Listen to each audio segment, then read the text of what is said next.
Jurassic World Rebirth est un projet que j'ai énormément de mal à qualifier. Sa soudaineté ainsi que sa promiscuité avec le précédent volet sorti il y a quand même moins de 3 ans me posent de sérieuses questions quant à mes attentes pour ce nouveau film de la licence. En effet, après l'échec de Dominion, on aurait été en droit d'attendre une mise à l'arrêt de la série, le temps de trouver une nouvelle ligne directrice pour la suite de la franchise, un peu à l'image de Star Wars qui après plusieurs échecs au cinéma a cessé la production de films pour un temps donné afin de revoir ses bases, ses priorités et aussi et surtout ses objectifs. Un cheminement que n'a pas suivi Jurassic World. Le film est rentré en pré-production fin janvier 2024 pour une sortie en juillet 2025, soit un temps de production extrêmement court. De quoi se poser des questions et surtout susciter une crainte plus que légitime. Ce mercredi 5 février, le premier trailer du film Jurassic World Rebirth nous est enfin dévoilé, 5 mois avant sa sortie officielle dans les salles obscures du monde entier, et il était temps. Ça faisait quand même plusieurs mois que les fans de la licence attendent impatiemment l'arrivée des premières images de ce nouveau film de dinosaures. Ce que je vous propose donc aujourd'hui, c'est une vidéo dont le but est de synthétiser un peu les informations à notre possession, de les analyser et de vous définir enfin mes attentes, mais aussi mes peurs pour ce nouveau projet auquel je ne m'attendais pas vraiment.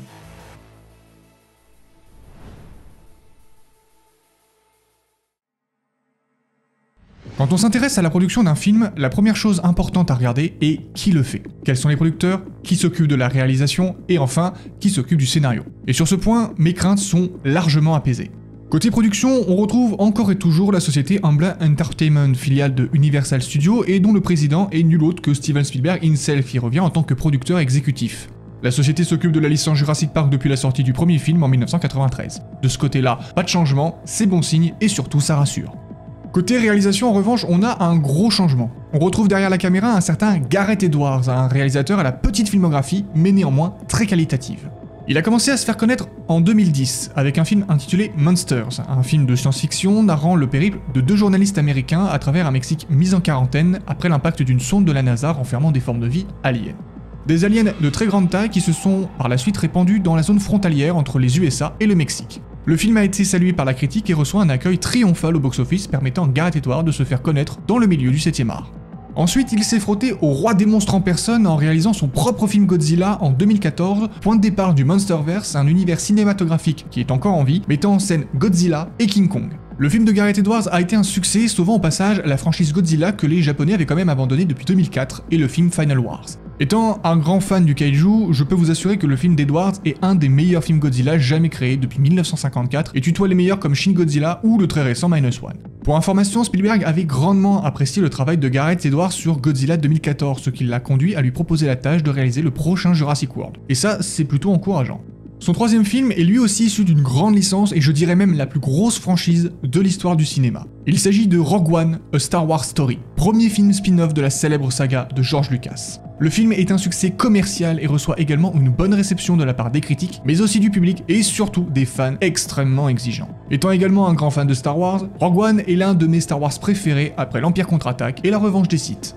Son dernier film en date, The Creator, est un autre film de science-fiction que je n'ai malheureusement pas vu, du coup je peux pas vraiment vous en dire plus. Si le film a reçu les louanges de la presse, le public semble plus modéré et le succès du film ne fut pas vraiment au rendez-vous. En clair, si la filmographie de Gareth Edwards est assez limitée, je vous assure qu'elle reste globalement très bonne, mais ce qui me rassure surtout avec le choix de confier le projet à Edwards réside dans 2 faits. Premièrement, c'est qu'il a déjà travaillé autour de franchises bien plus massives que Jurassic Park. Son travail sur Godzilla et sur Star Wars fonde une grande partie de mes espoirs autour de Jurassic World Rebirth. Et Dieu sait ô combien c'est compliqué de faire un bon film autour de licences comme Godzilla ou Star Wars qui sont des piliers majeurs de l'histoire du cinéma.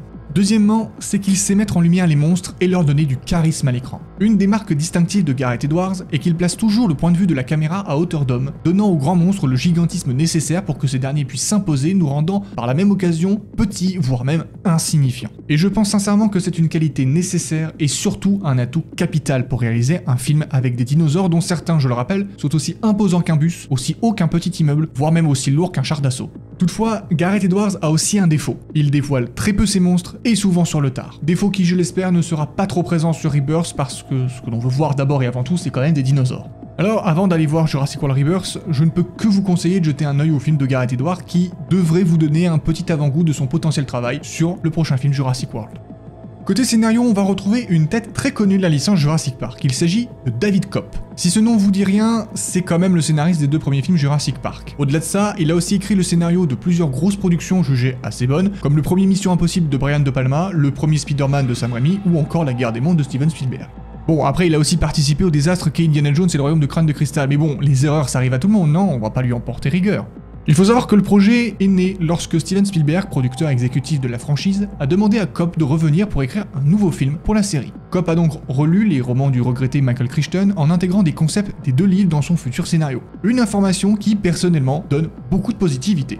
En résumé, la tête du projet me semble extrêmement solide. Avec l'union Spielberg-Edward Kopp, je pense que Jurassic World Rebirth a toutes les cartes en main pour être un bon film de dinosaures et pour redresser la franchise Jurassic Park qui s'est méchamment mangé un poteau avec Dominion. Côté casting, je vais pas vraiment m'attarder dessus parce que c'est pas le plus important à mes yeux, ce qui compte c'est la direction que prend le film. Il est tout à fait possible de réunir de très bons acteurs et de livrer quand même un film médiocre, il suffit de regarder Jurassic World Dominion qui a réuni pourtant une belle brochette d'acteurs mais qui n'ont pas réussi à sauver le film, on va pas se mentir. Malgré tout, on notera la présence dans Jurassic World Rebirth de Scarlett Johansson et de Mahershala Ali, 2 grosses pointures du grand écran avec d'excellents films comme Marriage Story ou Green Book. Pour le reste du casting, personnellement je ne les connais pas et je ne pourrais pas vraiment juger leur performance en tant qu'acteurs. Bien avant la sortie du premier trailer, le synopsis général du film nous avait été dévoilé. Nous sommes 5 ans après les événements de Jurassic World Dominion. L'environnement de notre planète s'est révélé être principalement hostile pour les dinosaures qui subissent une nouvelle extinction de masse. Les derniers survivants vivent désormais dans des régions tropicales reculées, avec des conditions similaires à celles dans lesquelles ils étaient autrefois abondants, lorsqu'ils étaient sur les îles Nublar et Sorna. Zora Bennett, une agente secrète, est engagée pour travailler avec le paléontologue Henry Loomis et le chef d'équipe Duncan Kincaid sur une mission top secrète. Leur objectif est de localiser les 3 plus grandes créatures des tropiques et d'acquérir leur ADN qui contient la clé d'un médicament qui sauvera miraculeusement des vies humaines. L'équipe croise le chemin d'une famille civile dont l'aventure en bateau a été bouleversée par des dinosaures aquatiques errants, les laissant tous échouer sur une île où ils doivent faire face à une révélation terrifiante et inquiétante qui a été gardée secrète du monde pendant des décennies. Bon, à la lecture de ce synopsis, j'avoue que je ne sais pas très bien ce qu'il faut en penser. Je confesse qu'au départ, ce synopsis ne m'a pas du tout convaincu, le trouvant assez nanardesque de prime abord. Cependant, en prenant un tout petit peu de recul et en le décortiquant, ce résumé livre toutes les intentions portées par ce projet. En effet, ce qui saute immédiatement aux yeux, c'est l'objectif du film qui, je pense, va faire un retour en arrière spirituel. Jurassic World, sous la houlette de Colin Trevorrow, a été un échec. Pas forcément commercial, mais plutôt critique. La trilogie n'a pas su s'imposer. Le premier film est une redite du film de 93, le second, bien que plein de bonnes intentions, a tout gâché avec un nouvel hybride et un clone humain, et le troisième s'est joyeusement planté avec ses criquets apocalyptiques. En bref, l'essence de ce qui faisait la force de l'œuvre originale a été perdue, et c'est justement ce que ne souhaitent pas les producteurs. Il faut savoir que pour Jurassic World Rebirth, les producteurs avaient, au lancement du projet, déjà fait un énorme travail de pré-production, y compris dans la conception des dinosaures, ce qui signifie que toute contribution créative de réalisateur serait éventuellement minime. L'objectif est clair, les producteurs cherchent à avoir plus de contrôle créatif que pour Dominion. Et c'est justement pour ça que Spielberg est venu chercher Kopp, pour ensemble ramener la série au ton de la trilogie originale, en particulier du premier film.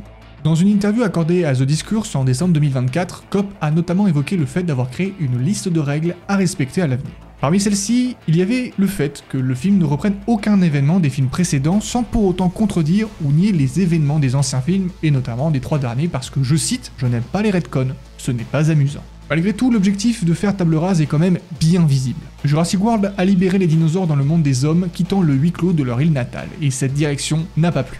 Le fait de vouloir faire une planète des singes version dinosaure n'a pas su convaincre le public, et donc par conséquent les producteurs. Décimer les dinosaures dans le monde entier, sauf dans les îles tropicales, est à mon sens un retcon des derniers films, même si l'intention n'y est pas. Mais alors pourquoi nommer le film Jurassic World et non autrement? J'en sais rien, mais tout indique un retour aux sources, autrement dit un retour à Jurassic Park. Vous voulez une autre preuve? L'histoire de la famille perdue sur l'île à la suite de l'attaque d'un reptile marin me fait étrangement penser à l'histoire d'un couple de parents coincés sur une île de dinosaures après l'attaque d'un gros théropode tueur de tyrannosaures. Après, c'est peut-être une coïncidence, qui sait? On ne va pas se mentir, Jurassic World Rebirth va tenter d'effacer la dernière trilogie, sinon pourquoi l'appeler Renaissance alors que les dinosaures disparaissent massivement. D'ailleurs, le titre évoque selon moi le retour en arrière de la franchise et sonne comme la renaissance de Jurassic Park. Ce qui amène au concept de soft reboot dans lequel le style est changé en profondeur tout en gardant une certaine continuité avec la série originale. N'étant pas un grand fan de Jurassic World, je ne suis pas contre ce soft reboot, d'autant plus que cela avait déjà commencé avec Jurassic World Chaos Theory, et pour cela je vous renvoie vers mes vidéos critiques des 2 saisons actuellement disponibles sur Netflix. Voici donc enfin au moment de vérité. Le trailer assez généreux paru mercredi nous a enfin dévoilé davantage d'informations et d'images qu'auparavant sur ce nouveau film, et plusieurs choses sont à noter, et pas qu'en bien. Déjà, parlons du principal, les dinosaures. Plusieurs créatures nous ont été dévoilées entièrement ou partiellement avec parfois de très bonnes surprises. Pour commencer, on remarquera le retour de certains dinosaures typiques de la saga comme le Dilophosaure, toujours aussi petit et toujours en possession de sa collerette de lézard. On a aussi le retour évident de Tyrannosaurus Rex affublé cette fois-ci d'un nouveau look tigré absolument somptueux. Mais il y a aussi quelques anciennes têtes qui refont surface avec un gros changement esthétique, notamment le Mosasaur qui revient mais métamorphosé. La nouvelle version semble plus petite que la précédente et correspondre davantage aux illustrations scientifiques de ce reptile du Crétacé. On est donc bien loin du Léviathan monstrueux de la précédente trilogie dont les proportions étaient un poil exagérées par rapport à la réalité. Autre lifting, cette fois-ci pour le Spinosaure qui est au nombre de 3 pour 3 fois plus de plaisir. Du peu qu'on ait vu, le design du plus grand théropode de l'histoire semble radicalement différent pour coller davantage aux nouvelles données scientifiques. D'un côté, c'est plutôt chouette, d'autant plus que depuis 2001, le Spinosaure a énormément changé, mais d'un autre côté, je ne peux que regretter ce choix car le design original était grandiose et a su inscrire le Spinosaure dans la mémoire des fans. En plus, le nouveau design ne fait absolument pas l'unanimité parmi les fans, même si je le trouve pas si désastreux que ça.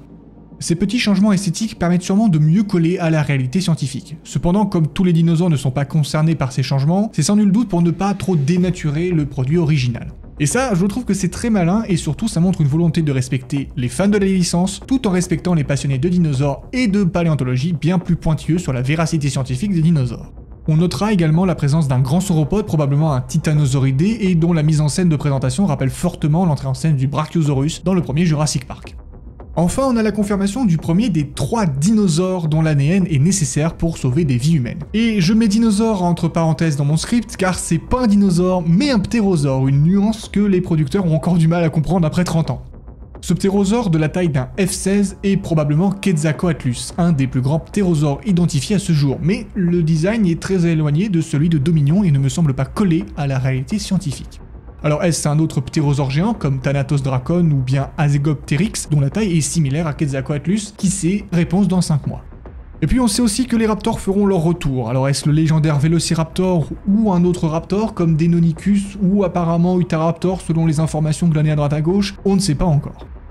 En bref, la bande-annonce nous a livré beaucoup d'informations sur les dinosaures présents à l'écran, mais reste à savoir comment seront-ils exploités. Néanmoins, je ne peux que remarquer le énième recyclage des mêmes dinosaures que je suis content de revoir au passage. Mais j'aurais aimé plus de nouveaux dinosaures comme l'avait si bien fait Dominion en montrant de nouvelles têtes avec un temps d'écran égal voire supérieur aux dinosaures emblématiques. La deuxième chose à retenir de cette bande-annonce concerne l'esprit du film. Comme vu précédemment, le trailer confirme que ce Jurassic World Rebirth est en réalité un Jurassic Park 4 qui ne dit pas son nom. Beaucoup d'éléments visuels et scénaristiques rappellent de manière un peu forcée la première trilogie. Par exemple, la bande-annonce semble nous teaser une scène avec le tyrannosaure issu du livre mais totalement absent du premier film pour des questions budgétaires et techniques. Il s'agit d'une scène principale du livre dans laquelle le tyrannosaure poursuit Grant et les enfants montés à bord d'un canot gonflable le long d'une rivière. Quand on sait que David Koepp a relu les livres pour y intégrer des passages, il est aisé de faire le rapprochement.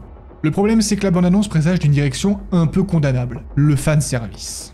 Le film n'est pas un projet qui souhaite faire avancer la saga, mais plutôt de faire un retour en arrière et faire plaisir aux fans. Et pour ça, rien de mieux que le fanservice. Cependant voilà, c'est un procédé à double tranchant. Cela peut être convaincant, comme le film Rogue One de Gareth Edwards qui fait énormément de clins d'œil et de références à la saga originale. Dans l'ensemble, ça a fonctionné pour ce film, mais à l'inverse, il y a celui qui ne convainc pas, comme ce fut le cas pour Alien Romulus, dont le fanservice n'a absolument pas marché sur moi. Et là, j'engage uniquement mon avis personnel.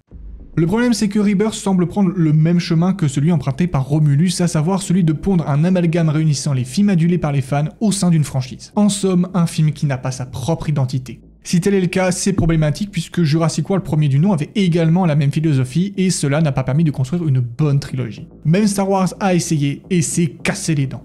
En clair, le fanservice est un procédé dangereux qu'il faut savoir maîtriser, chose que Gareth Edwards a su faire avec Rogue One. Peut-on dormir tranquille? Je ne sais pas et je ne pense pas. Côté positif, le film semble être quand même un bon film d'action-aventure à l'ancienne, reprenant la vibe des romans d'aventure comme Le Monde Perdu d'Arthur Conan Doyle ou Voyage au centre de la Terre, mais avec quand même un côté clairement plus horrifique, proche de l'ambiance des livres de Crichton, qui sont bien plus sombres que leur transposition sur grand écran. Et en ça réside sûrement une des grandes innovations du film, proposer un Jurassic Park plus violent et plus obscur. Bon, maintenant il va falloir parler de la chose qui m'a le plus dérangé, et c'est le cas pour beaucoup de monde, le nouvel hybride.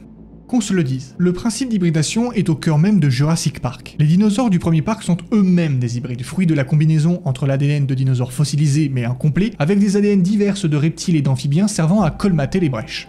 Pourtant, ce n'est jamais allé plus loin. Mais c'est un cap que n'a pas hésité à franchir Jurassic World en nous livrant le premier vrai hybride, l'Indominus Rex. Un monstre créé pour redynamiser les ventes du parc. Cette créature est cependant le fruit de la combinaison de plusieurs dinosaures. Tyrannosaure, Giganotosaure, Therizinosaure et bien sûr Vélociraptor. L'allure globale du monstre est donc similaire à celui d'un gros théropode et on peut s'imaginer sans mal le voir déambuler au Mésozoïque. Sa suite, l'Indoraptor, a également un design proche de certains théropodes même si on s'en éloigne un brin. Dans une moindre mesure, le Scorpios Rex de la colo du Crétacé, que je n'ai pas vraiment apprécié, garde une silhouette de dinosaure.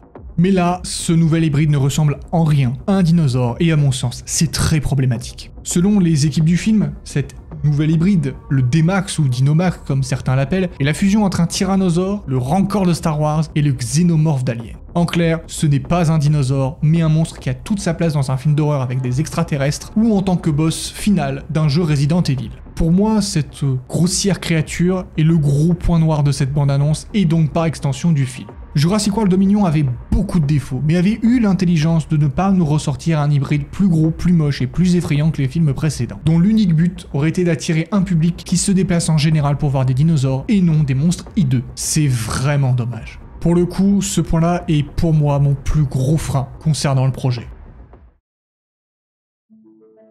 Jurassic World Rebirth a selon moi toutes les cartes en main pour réussir son pari. La tête du projet est solide et encourageante. Le retour de Cobb, l'arrivée de Gareth Edwards et la plus grande implication de Spielberg permettent de fonder de bons espoirs pour ce nouveau film. Le synopsis donne cependant le ton, Rebirth est un film qui veut faire renaître la franchise et agir comme un soft reboot. Mais la bande-annonce refroidit grandement mes ardeurs. Le risque du fanservice mal dosé et l'arrivée du monstre grotesque plonge le projet en eau trouble. Les retours sur le trailer sont assez partagés et la hype semble plutôt mitigée. Et je suis extrêmement curieux de connaître votre avis sur la question, histoire de prendre un peu la température concernant ce nouveau film.